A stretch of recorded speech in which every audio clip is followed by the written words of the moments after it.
Welcome back to the C Space Studio here at CES 2025. I am James Kotecki, and I'm very excited about our next conversation with Dan Reed, COO of Reality Labs at Meta. Thanks for joining us. Thanks for having me, I really appreciate it.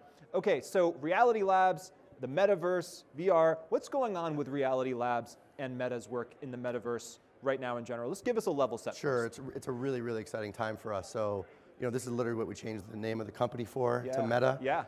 And we believe that the work we're doing are the next computing platforms, where virtual reality, which is turning into mixed reality, some people refer to it as spatial computing, is really making this transition to a general computing platform that we think over time will be, more effective than laptops or computers. Glasses, AI glasses now, like I'm wearing now, will turn into AR glasses, which we think are the next mobile computing platform. And we're really seeing great traction in both of those businesses, as well as the metaverse, which is the software layer, the experience layer throughout all of it. And really AI, the growth of AI over the last year or two has really transformed this business, where AI is a critical part of our vision here. And so it's a very exciting time for us. Thanks for letting me try on the glasses before we started rolling here.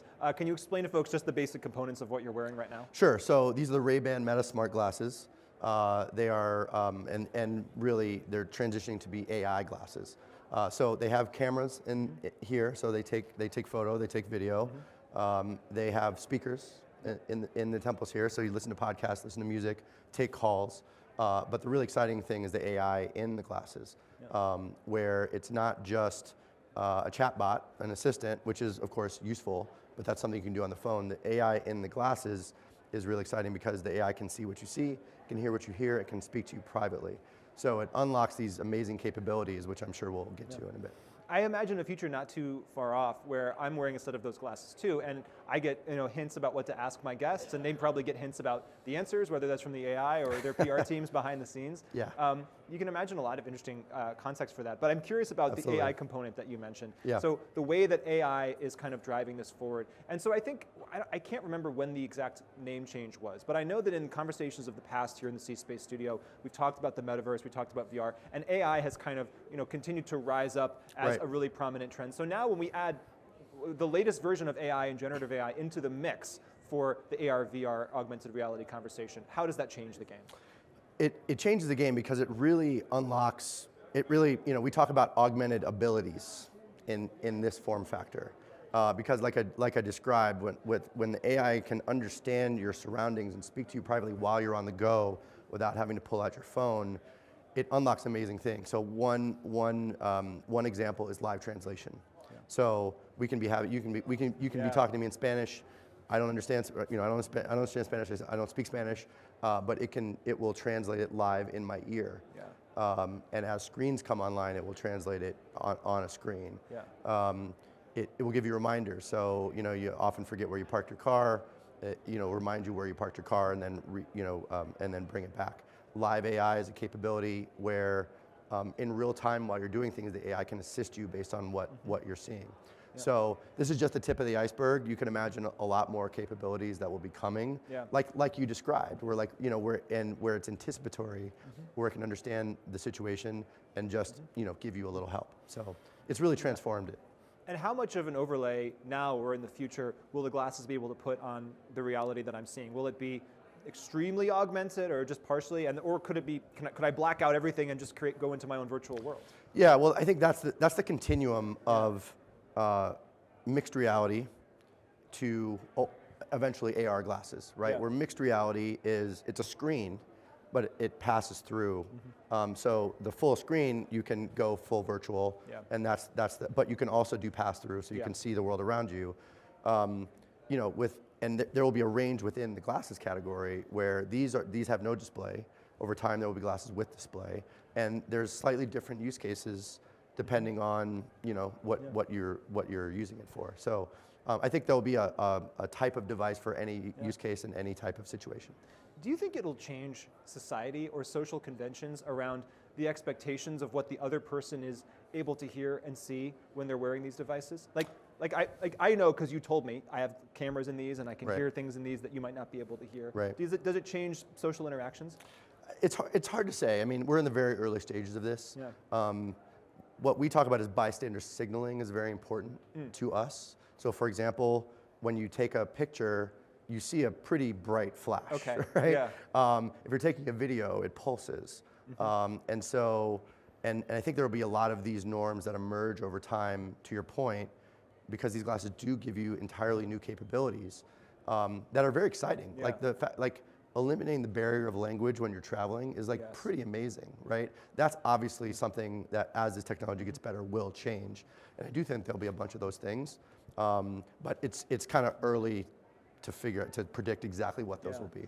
And there's so many, more accessibility elements to this that could be extreme benefits to this for people who need, assistance in different ways. There's an obvious. That's exactly right. No, we're seeing this now, and this is really important to us as a company.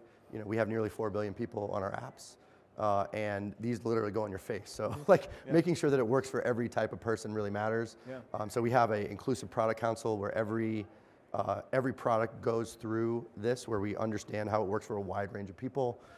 We co-design with diverse communities, with disabled communities, and there's some examples. Like we have a partnership with Be My Eyes on these, which helps blind and low-sighted people understand what's in front of them. And so you can do that now with the glasses hands-free. Okay, so it sees where you're looking, and it can tell you what's happening. Wow. That's right. Okay. So that's an example.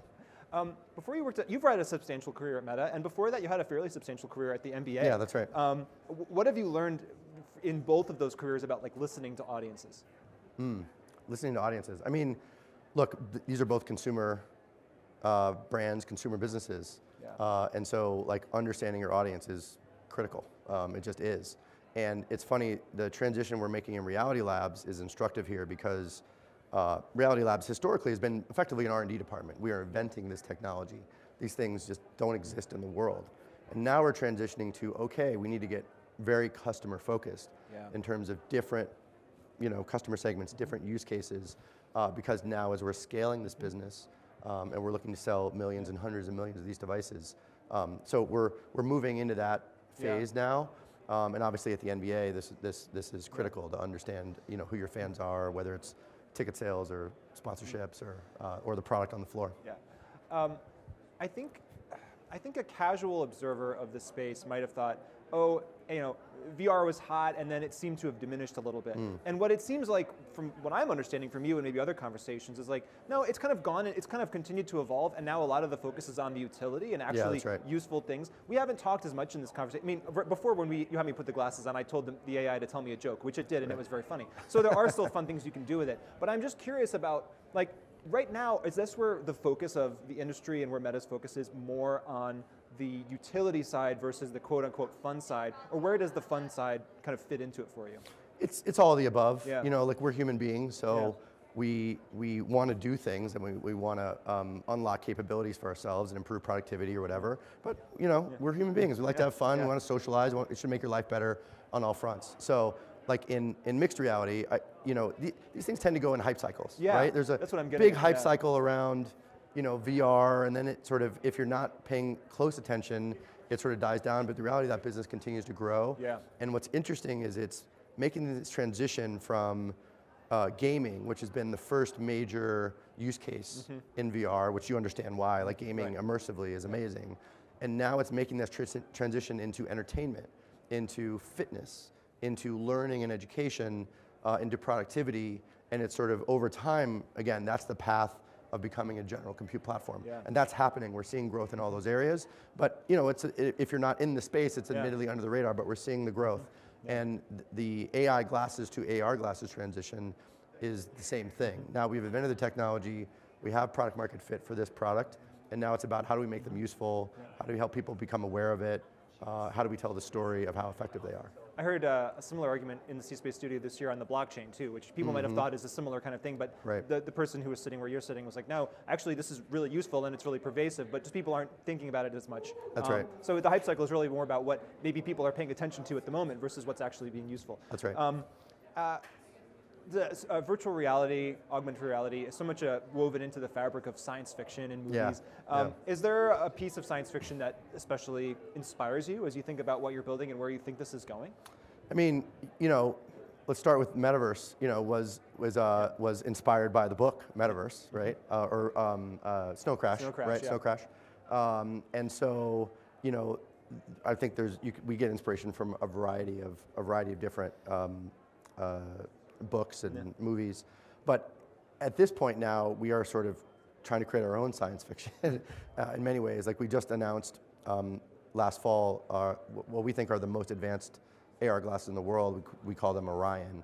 And these are the things that you see in the movies, in like Iron Man, where Tony Stark has the AR glasses, where you have wide field of view displays, holographic displays.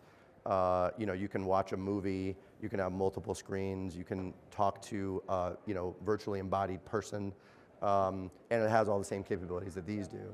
And so, every movie that you've seen that has those AR glasses and all the capabilities they have, that is really inspiring, and we're building it. I've seen it, I've tried it, it's pretty cool.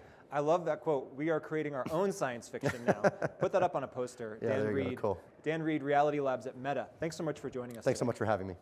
And we really appreciate you watching us. This is the C Space Studio here at CES 2025. Don't go anywhere because more great conversations with thought leaders are just ahead. My name is James Kotecki. Keep it here.